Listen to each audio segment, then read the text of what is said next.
Welcome to Talk of the Bay. I'm Christine Barrington. The Cabrillo Festival of Contemporary Music is celebrating its 60th anniversary with a return to a live, in-person season and with a program of timely, topical, and thought-provoking new works. Taking place from July 24th through August 7th, with 2 weeks of concerts, talks, open rehearsals, and more, the festival, as always, is sure to delight music lovers who revel in experiencing new compositions from brilliant artists who are alive and dynamically translating our present moment into works of art that transport and transform audience participants. Led by Grammy Award-winning music director and conductor Cristi Machalaru, the Cabrillo Festival is all about music of our time for our time. Well, our show tonight features executive director Ellen Primack, who has led the festival for more than 2 decades. And joining Ellen tonight are 2 composers whose brilliance and mastery inspired festival commissions.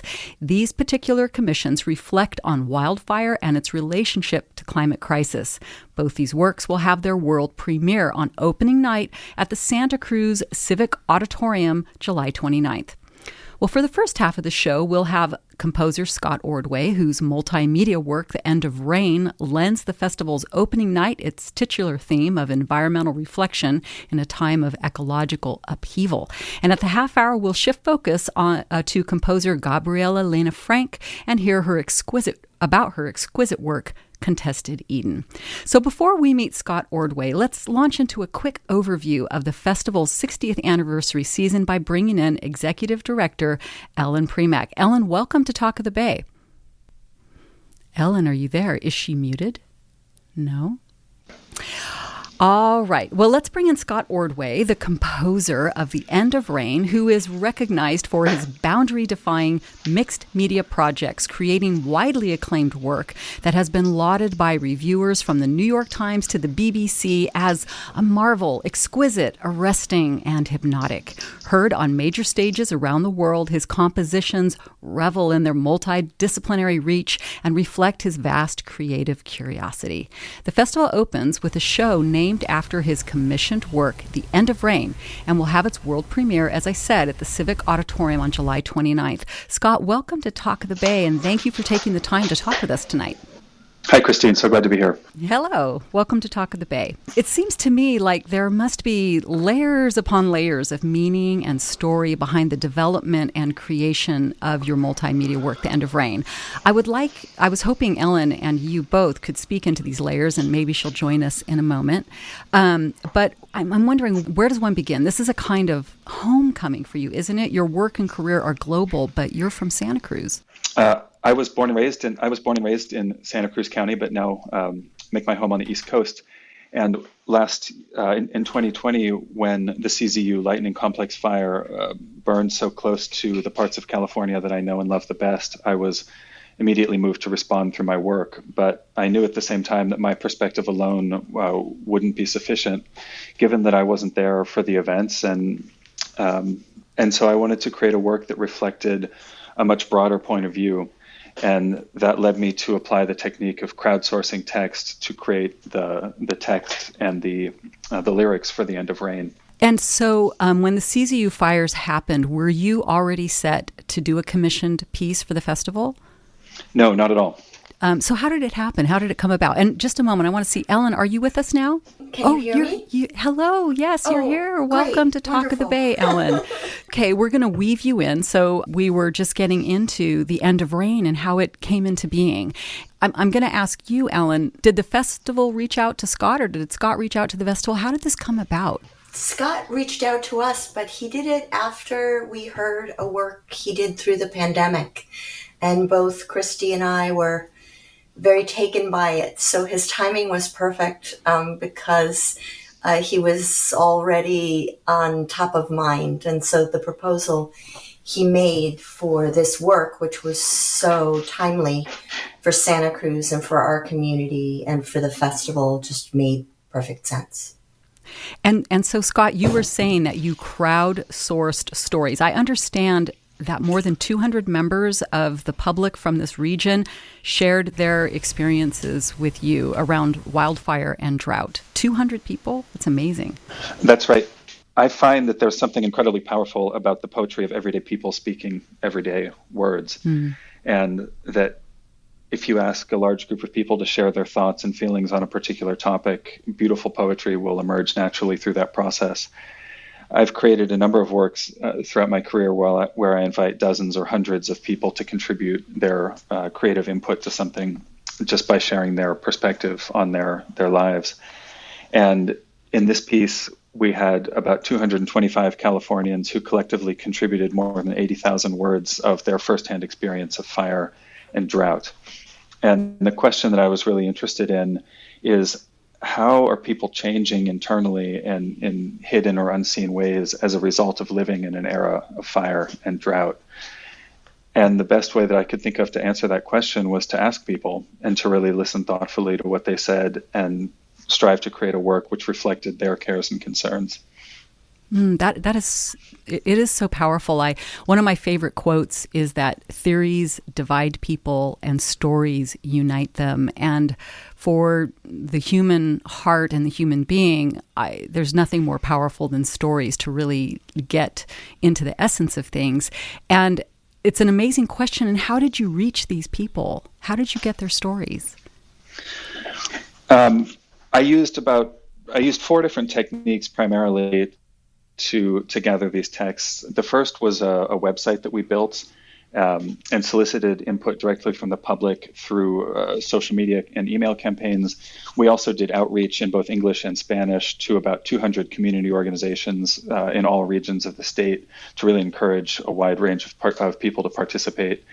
The second method was I visited 6 classrooms in Santa Cruz County via Zoom, because it was important to me that young people contribute their voices to this project as well. The third method was through 2 focus groups that I conducted with people who had been particularly impacted. The first was a group of volunteer firefighters in Bonnie Doon, California, who had personally fought fires with their bare hands. And the second was a group of citizens who had survived the campfire in Paradise, California. And the fourth major source of text was an oral history project conducted by the Miriam Library of Cal State Chico, who very generously lent the texts of their campfire oral history project to The End of Rain. So between those 4 sources, we were able to gather a very large and broad amount of input from which I extracted the poetic text of the work. Wow, that sounds epic, and an amazing amount of material to sift through. And I want to shift over to you, Ellen, for just a moment. From your perspective in the administration of the festival, probably supporting Scott, what did you experience and observe from this process of story collection? Well, I must say that we solicited our own community, of course, to contribute to that, but most of the truly the outreach was Scott's, and he was the one that was both in the communities and all about California, and monitoring that and processing it through his intuition, both for the text and for the music and for the visuals. It just sounds incredible. So you said 80,000 words, or just an amazing amount of stories to sift through. So how did you move through all that expression to distill down what we will be experiencing at the Civic Auditorium on the 29th? Well, I read through these texts very carefully, and the process of collecting the stories and then creating the poetic text took about 6 months. It was a very involved and complicated process, and one of the most difficult things in there was just reading through this kind of mountain of input, which was so moving and so heartfelt and so personal, but also it just comes in a spreadsheet, so it's quite unwieldy organizing it. So there was a long process of cataloging and tagging and sort of trying to understand what are the broad themes that are emerging, what are the things that dozens or hundreds of people are talking about without realizing that they're all speaking in a single voice. And the other thing that was so fascinating about these texts is that they, of course, don't speak in unison. There are a wide range of perspectives expressed in them, and people have very different feelings and points of view about fire and drought and their relationship to the land and the evolving relationship to landscape. So it was just fascinating to get to know these perspectives on such an intimate level, and then try to give them voice through this piece. I want to dig into that a little bit more, but before we do, in case you've just tuned in, this is KSQD Santa Cruz on 90.7 FM. I'm Christine Barrington with Talk of the Bay, and for the next 3 Mondays, we are focusing on the Cabrillo Festival of Contemporary Music, now celebrating its 60th season with live shows once again. My guests are Executive Director Ellen Premack and composer Scott Ordway, whose multimedia work, The End of Rain, headlines opening night at the Civic Auditorium, July 29th. So, Scott, you were talking about just the diversity of stories and all this that you had to sift through. And you were saying, there were really some differing points of view. Are there any that really stuck out for you that you might be willing to share? Or do you prefer to wait until we just experience the work? Sure. Well, I think that I don't think I'll spoil it. Okay. But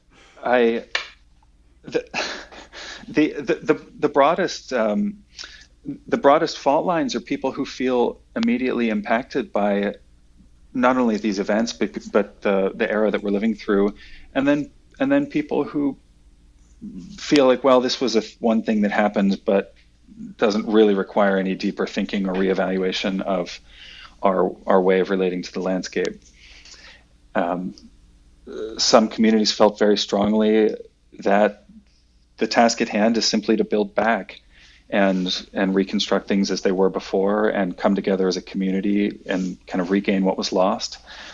And other communities felt that they learned that they really should be building differently in different places in different ways with different materials, using different land management practices, et cetera. So for some people, this has been a moment of profound change and reevaluation. And for others, it's been a trial that they had to endure with their community, but one which for them is more about coming together, enduring, and overcoming hardship rather than profound change. Well, yeah, and that does seem to get to the full arc of perspectives that people do hold in this time. And so you included those divergent voices in this piece, correct?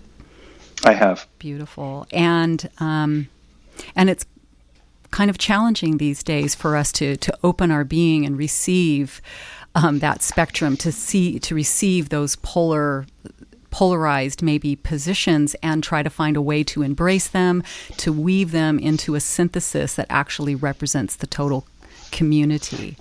And it seems to me, maybe Ellen, you can speak to this, that in the themes that the festival is bringing forward in this season, it's like the Cabrillo Festival is exercising a kind of spiritual leadership around this very, very challenging time in human evolution. Thank you for that. It has been, since Christy has taken the helm, his goal to really reflect the world we live in, show the voices of diverse voices of people who are with us in this world and different viewpoints. And we are trying to really be relevant to more people in seeing themselves in this. So particularly around climate change for our community and the wildfire, it was very, very relevant. And we didn't want that to pass without us memorializing that in some way, of course. Mm-hmm. We have been, this is actually the 4th in a series of works about climate change, but specifically about wildfires, and the festival had canceled its 2020 season. And so this is our first time to come together around these works as a community. And there are a multitude of topics like this that both weave the seriousness of the topics, but the sense of hope and the different perspectives, as Scott has so brilliantly done and poetically done in this work, and how to hold those issues of our time, how to communicate about them and try to heal and work together around them. Yes, what I love you just said about memorializing this moment. I mean, this is a tremendous wound for our region. And while fires do happen and actually need to happen, like I'm feeling the emotion right in my core. This was devastating, not just for so many people who lost their homes, which I personally know so many people. It's kind of shocking how many people I personally know lost their homes, but we also lost huge numbers of ancient trees in Big Basin, just amazing amounts of our friends in the natural world, creatures, trees, and the chance to sit down together and commune with our grief with this incredible art is a huge opportunity, and it's just something I think that the Cabrillo Festival can be very proud of, exercising leadership around that, bringing this opportunity to the community. Thank you. We look forward to being together with everyone. We have missed everyone profoundly, and this is an amazing moment. And just to give a broader sense of the work, Scott's work is a multimedia work. It includes the full festival orchestra and the brilliant Grammy Award-winning vocal band, A Room Full of Teeth, which he has written for. His own documentary photographs. So it's a rich experience. I know people are going to come to it in different ways with different things, but they're also going to be met with these different voices and just a full experience. And as you're saying, as a community together around this and Gabriela Lena Frank's Contested Eden, I think it's going to be very powerful for us, hopefully as a catharsis and a moment of hope, because we are able to come together. Right.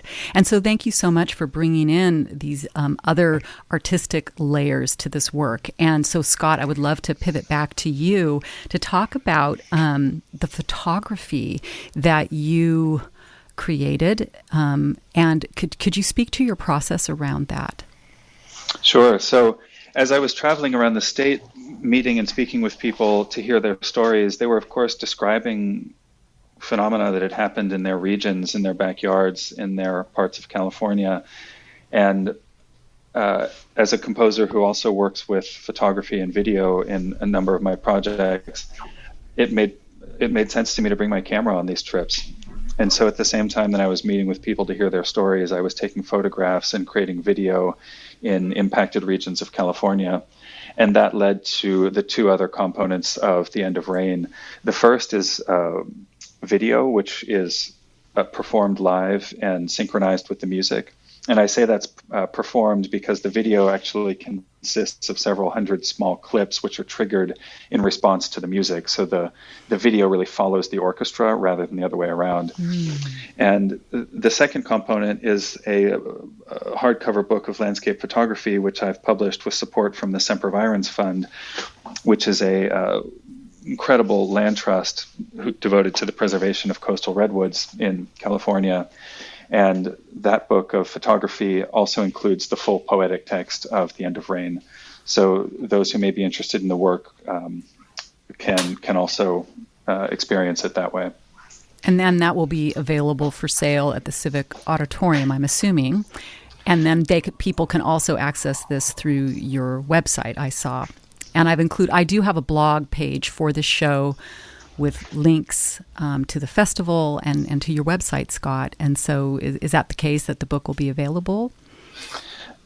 It won't be available at the festival itself, but folks can pre-order it via my website, and it'll be available for pickup at an amazing bookshop in downtown Santa Cruz called Bad Animal Books that's very generously partnered with us for the kind of in-person pickup delivery. Lovely. Bad Animal Books, yes. Yeah. Mm-hmm. Beautiful. Wow, that just sounds amazing. So it's like these video clips that get triggered by the orchestra. It's actually truly like an accompaniment. That's correct. A living relationship. It's amazing. I really want to now kind of dive into letting people experience a little bit of your work, Scott, just because this is a program about music, and I really wanted to play something from you, and we can't play End of Rain or anything from it. That wasn't available. I requested something, and you provided an excerpt from a performance called The Clearing and the Forest, and it really feels related to this theme. And this was a fully staged work for chamber ensemble, exploring the relationship between landscape and migration and refuge. And we're going to hear a bit of this after we wrap up, and I'm just wondering if you can speak to it a little bit. Sure. So the Clearing in the Forest is a multimedia work which was commissioned in 2019 by Soli Chamber Ensemble in San Antonio, Texas, and was a response to the unfolding border crisis at that time. And it's a work in which I try to express my solidarity with all of those who travel across borders and great distances in search of a better, safer, and more just home for themselves and their families. I dramatized this experience of refuge and home seeking using a stage set created from botanical materials, because for me, there's nothing that evokes the sense of home more so than the sights and particularly the smells of a particular region. And so in a 2-hour theatrical performance, an evolving stage set begins in a pine forest, moves through a more temperate broadleaf forest, and ends up in an orange grove.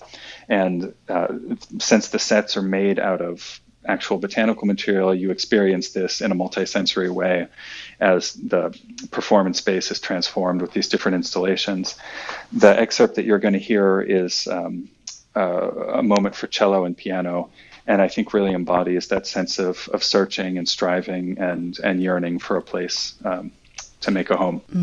Okay, so we're going to play this piece in just a moment, but before we do, Scott, I want to thank you for taking the time to join us, to speak to your work. I hope people listening will take advantage of the opportunity to experience this amazing multimedia artistic immersion, right, into what has happened in this region. And Ellen, before we pivot to the next half of our show, is there anything else you'd like to say about the End of Rain before we hear this beautiful piece from Scott? Just to remind people that our rehearsals are open beginning on July 24th, and this will be performed on opening night, July 29th. And so there are opportunities for people to be with us, to see Scott work with Christy and the orchestra, to understand the work and the vocabulary of the music, and again, to be part of the creative process, as well as the kind of community process that the festival lays the groundwork for. Wonderful. And if people listening are interested to find out when these open rehearsals are happening, they can go to the festival website, which I believe is cabrillomusic.org. Let's hear The Clearing and the Forest by Scott Ordway and performed by the Soli, S-O-L-I, Soli Chamber Ensemble.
This is KSQD Santa Cruz on 90.7 FM. I'm Christine Barrington with Talk of the Bay, and that was an excerpt from The Clearing and the Forest, composed by Scott Ordway and performed by the Soli Chamber Ensemble. You can hear and experience Scott Ordway's piece, multimedia work, The End of Rain, with the Cabrillo Festival on July 29th. We'll be back with more about the upcoming opening night beautiful work by Gabriela Lena Frank with the Cabrillo Music Festival right after this short break.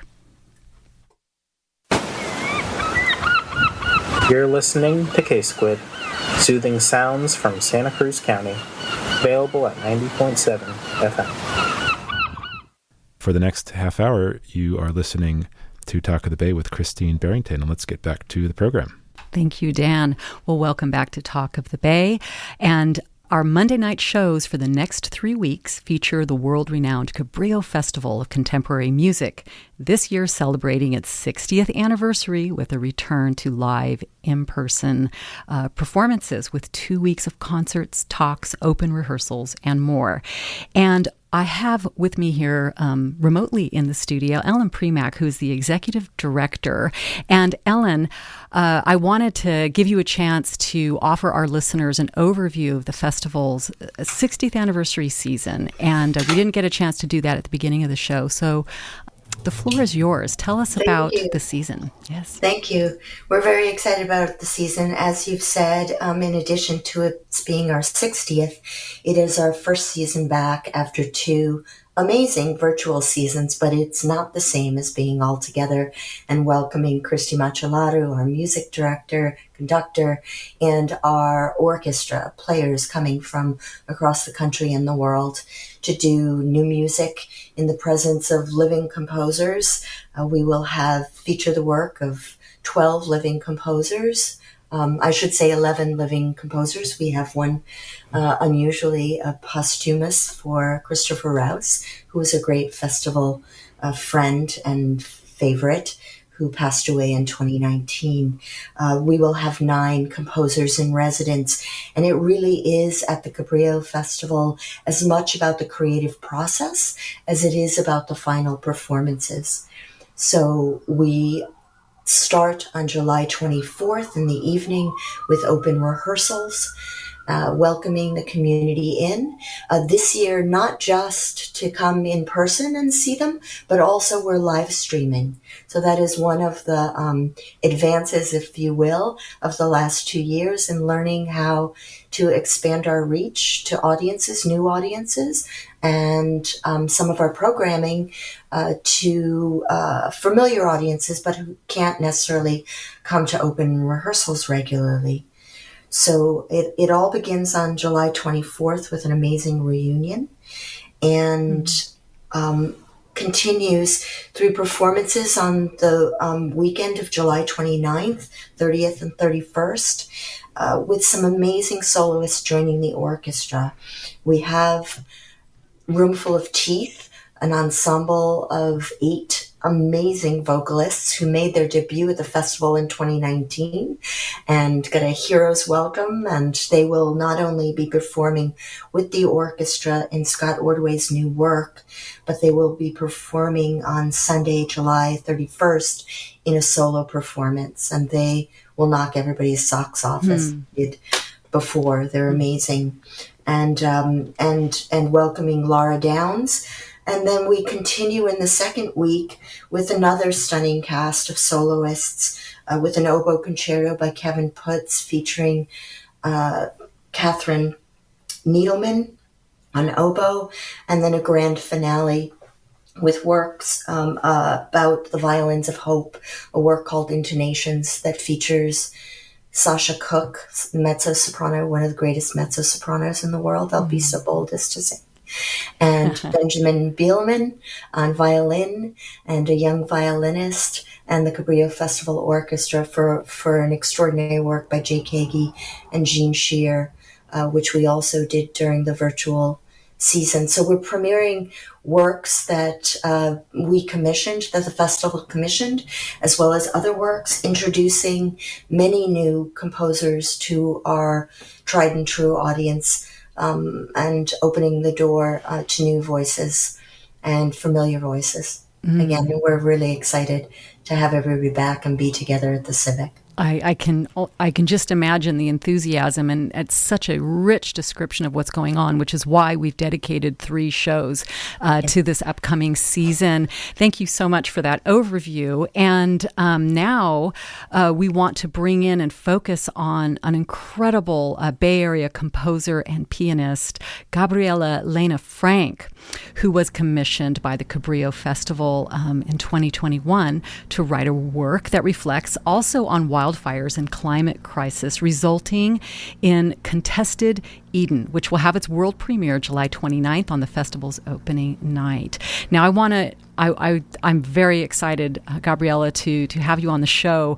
It is understandable that the Washington Post identifies you as one of the most significant women composers in history. Gabriela has defied traditional definitions and become a prominent and prolific living female Latina composer in an artistic world traditionally dominated by white males who are also usually long gone from this world.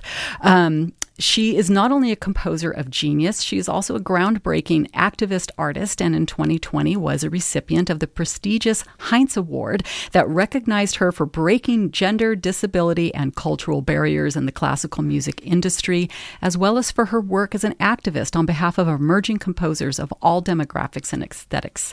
She's an American Grammy nominee and a Latin Grammy winner, as well as the recipient of commissions and awards that are too numerous to mention. She is the subject of several scholarly books and PBS documentaries, and in its upcoming season, San Diego Opera will premiere Gabriela's first opera, The Last Dream of Frida and Diego. Gabriela, what a pleasure and honor to have you with us today on Talk of the Bay. Oh, thank you so much for having me, and thank you to the Cabrillo Festival for welcoming me into their really wonderful family of artists. I'm very glad to be here. Now, you are a climate activist and co-author a regular column on climate action within the music industry. And on the website for your Gabriela Lena Frank Creative Academy of Music, which you founded in 2017, you have a dedicated section on eco-citizenship. So this commission makes total sense. I can only imagine how deeply resonant creating this work must have been for you. How did it come about? Well, for decades, I thought I had all the stories that I would ever need to tell in exploring my maternal cultural and ethnic heritage, my mother being from the small and beautiful Andean nation of Peru. And when the first round of fires in 2017 really started to hit us in Northern California, I remember that first year saying, okay, this is like, for most Californians, like an earthquake. I have now been through something really terrifying and have a great story to tell. And that was my attitude. And then 2018, the fires hit again in the summer, and they were even worse. 2019, evacuations hit the coastline for the first time. 2020, we reached millions of acres. During a pandemic, and that was the year that Californians all over experienced these unnaturally orange, dark skies, and I became an environmentalist reluctantly. And I was looking at the platform that I've been very blessed to be able to command with my career, and saying I'm not done, I need to do more. And so it came about rather recently. It wasn't an initiative that I was necessarily born into. I was a recreational environmentalist, like a lot of Californians, I think, where we will venture to wine country or go to a national park and then blithely go on our way. And this is quite a difficult time that we're in, and the conversation is treacherous too, because the lifestyle of the musician is one of a jet-setting, nomadic artist, and I'm very glad to see a number of artists with their compelling, charismatic voices starting to message their alarm as well as their aspiration about the state of affairs with the human relationship to the environment. And I think we're beginning to have these conversations that are really needed about the lifestyle and how to celebrate local musicians, which is very important, and so that we avoid flying and many other things. So it came about unexpectedly. I didn't want to embrace it, but this is where we're at. Okay. And Ellen, I want to pivot to you. How did the festival come to invite Gabriela to do this commissioned work? Well, Gabriela had been featured here at the festival. It was not a far throw for Christy to want to commission her, and we had a plan to commission her for a live 2021 season. And then, of course, 2020 became a virtual season, and 2021 became a virtual season. And at that point, we were still pursuing works for virtual orchestra, and we still wanted to be engaged with Gabriela, both to fulfill our commitment to her and to feature her during this time, and asked if she would be willing, because of course Santa Cruz too had just experienced this trauma in 2020, asked if that would be a topic that resonated for her. And indeed it did, of course, as she's described. Yes. Wow. Now, Gabriela, so what was your process like in creating Contested Eden? And I want to ask, this was originally supposed to be for 2021. Was it actually completed in 2021, or did the process continue beyond that date? Well, Ellen, you can correct me if I'm wrong. I remember when we first talked about collaborating, we didn't arrive at a subject matter. It was a very generous and open commission, and I thought I might do something on a different topic. And it was Ellen in a conversation that asked if I would consider reflecting on these horrible dangers that had visited more than once Santa Cruz, and this is an area that I also love and know well. My brother went to UC Santa Cruz back in the 80s, and I remember visiting and being astonished by enormous banana slugs and the really beautiful, beautiful natural landscape of the university, much less the area around. And I remember that when this was proposed to me, I was caught off guard, and I started weeping. I could not hold back my tears. My professional demeanor completely collapsed, and all I said was yes. I just went to that instinct, and it was a very poignant moment to me. And then afterwards, I kind of hit my hand to my forehead and said, what did I do? How am I going to do this? And it's a wordless piece of music, and how was I going to not write a piece of music that would sound like a film score? And that was my first approach. I needed to kind of exercise these. It was an exorcism of bad ideas, and then I went into a deeper place. And I think, just in hearing Scott's music just now, and I was thinking, my goodness, it's like a prayer. And this was my instinct too. The first movement of Contested Eden, called Canto para California, or Song for California, and I think of it as a secular prayer. And I was reading poetry by professional poets and non-professional poets in California that was published around the time of the fire in Paradise in 2018, when this town of almost 30,000 citizens over in Butte County was basically wiped out in a number of hours. People reflecting on that fire from so many different angles. And one thing that seemed to be so prevalent for all of us that are going through this is the state of emergency, this mindset. And yet we have to keep going.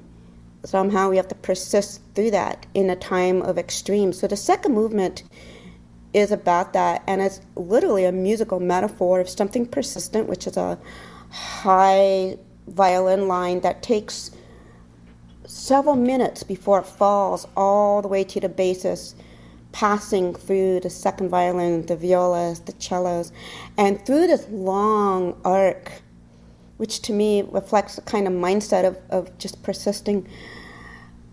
I threw up bits and pieces of other compositions that I had authored, a variety of different moods and instrumentations, that nothing coheres very well. It's here for a moment and then it's gone. It's here for a moment and it's gone. And that's how it feels to live in an emergency mindset. Memories and intel that you have are fragmented and nothing coheres well for you. And to offer these two movements of consolation and commiseration almost, and yet it ends hopefully. Mm-hmm. This is what we've got. Human beings are ingenious. We really, really are. And life will need to change dramatically beyond imagination, but we do have all the technology that we need to change. It's the cultural will, and that's within our grasp. Mm-hmm. And that's why it does end optimistically, and it's a contested Eden, which is how California has always been. It's been an Eden, and it's getting contested. Very eloquently said, and it's such a shame that we have this incredible rich resource of stories about wildfire. I mean, you're talking about the campfire. Scott Ordway was talking about the Paradise fires and all the people all over the state that he was encountering in his creative process. And you mentioned that you didn't want this to sound like a film score, and yet there is a film that accompanies this, and I want to get into that. But before we do that, in case you've just tuned in, you're listening to Talk of the Bay on KSQD Santa Cruz 90.7 FM. I'm Christine Barrington, and this is Talk of the Bay. The Cabrillo Festival of Contemporary Music is the subject of our show. It's celebrating its 60th season with live shows and starts July 24th. My guests are Executive Director Ellen Premack and composer Gabriela Lena Frank, whose work Contested Eden will be featured on the festival's opening night, July 29th at the Civic Auditorium. And so Gabriela and Ellen, I want the two of you to speak to the fact that there's also a film that goes along. This is also a multimedia presentation. It's a beautiful film that features 5 performance artists and was choreographed by Molly Katzman and filmed at Rancho del Oso State Park and Last Chance Road in Santa Cruz County. How did the film come about, and was it always part of the plan? Yeah, if I can speak to that. Mm-hmm. The work was completed in 2021. It was completed for the festival's 2021 virtual season. And what the festival was attempting to do was to not just provide orchestral music, which we were doing, and I'll explain that in a moment, but to do it in different modalities. So it was, once Gabriela agreed to write a work and knowing how we were going to do it, it was intended and realized in 2 different versions. Once as a dance film with the orchestral music behind, as you said, with Molly Katzman choreographing and dancers on burn sites in Santa Cruz. And also where you get to see the orchestra playing from their homes, recorded remotely all across the nation. And Svet Stoyanov is really the incredible human that makes this possible. He's an amazing percussionist, part of our orchestra. And he's also an amazing audio mixer, editor, and video editor, creative person who showed his skills to us in 2020 when we were first needed to cancel our season. And he made a work that had been written for the festival by Stacey Garrett come to life, and he becomes the person that weaves all the music together and becomes the conductor, in a sense, with multiple audio recordings and visual recordings, and he helped make the magic of that. So this piece did receive its virtual, if you will, online world premiere last season, but it hasn't been performed live, and that's one of the reasons why it's so special, because it's as beautiful as the work is, and it is. And I think, Gabriela, Svet did an amazing job in the orchestra, but they need to be together because the music making is what they need to do together now. So that's also a very special part of this season, them being able to come together to realize it with an audience and with one another. Yeah, that's really remarkable how tragedies can lead to evolutions that forward life itself. And so we have, these terrible wildfires that have resulted in these beautiful works. And then we have the pandemic, which has resulted in this amazing innovation and how the digital world premiere was created. That is just incredible to think about that mixing process. And so wonderful. So this year, people will get to experience that live performance. And so, Gabriela, do you want to speak to that, like what that means to you, what you're anticipating in getting to see this performed live? Well, I echo Ellen that the artistry and the just genius engineering that went behind putting together a symphonic work that I wrote as if it was going to be performed live. I'll be honest, I was very skeptical that this could work. My understanding is that each person recorded their own part, and so in a string section you have a number of violinists, say, playing the same violin part. Instead of just taking one player and amplifying that part, they actually combined with all the other violinists playing the part. And I wrote this work saying, wow, good luck with the click track, with all the changing meters and the changing tempis, and particularly as I was describing the second movement, you have this one line that's falling, starting with the high violins all the way to the basses, all the other random little bits of music, as if these are fragmented pieces of your memory, really need to be put together carefully by the conductor. It blew me away when I saw and I heard what they had done, and I saw this beautiful video. And it completely transformed my thinking about, as a composer, the future of orchestral music, because I had begun to quietly despair if there was much of a future in a climate crisis-ridden world. The fact that it's very hard to get together a lot of people. When you have an emergency, it's hard to get together great bands of people. And by God, here we did it through the virtual and digital medium. So I have to confess that I have watched this video so often. I think what Molly did is beautiful, and the videographers did is just stunning. I'm all about the audio and what you hear. I wouldn't dare to put myself forth as a visual artist in any way, so I always stay out of that.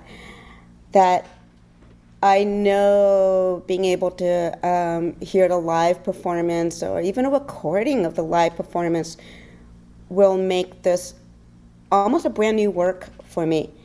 And art needs to be able to thrive with multiple interpretations. It needs to be poured into many crevices, many shapes, and come through many interpretations of different artists. And I think that's the greatest compliment somebody can give me, is to shine a different light than what I had anticipated. So I'm very grateful. Well, I would like to let our listeners hear at least a couple of minutes of an excerpt from Contested Eden. And but before we do, I want to also remind people again that if you find these stories as fascinating as I do and you want to experience this music live, visit cabrillomusic.org. And also, before we go to this excerpt, I want to let listeners know that next Monday, host Suki Vessling will look at the flip side of the Cabrillo Festival. And on one side, you have these celebrated composers performing for a paying audience, but on the other side of the festival, you have an educational arm, and it's free. Every year, the Free in the Works concert features the works of emerging composers and a conductor in residence. And so she's going to speak with 3 young musicians featured this year. And so we're going to pivot out. Thank you so much, Ellen. Thank you, Gabriela, for joining us. I look so forward to hearing this work on the 29th. And Dan, take it away. This is Contested Eden by Gabriela Lena Frank.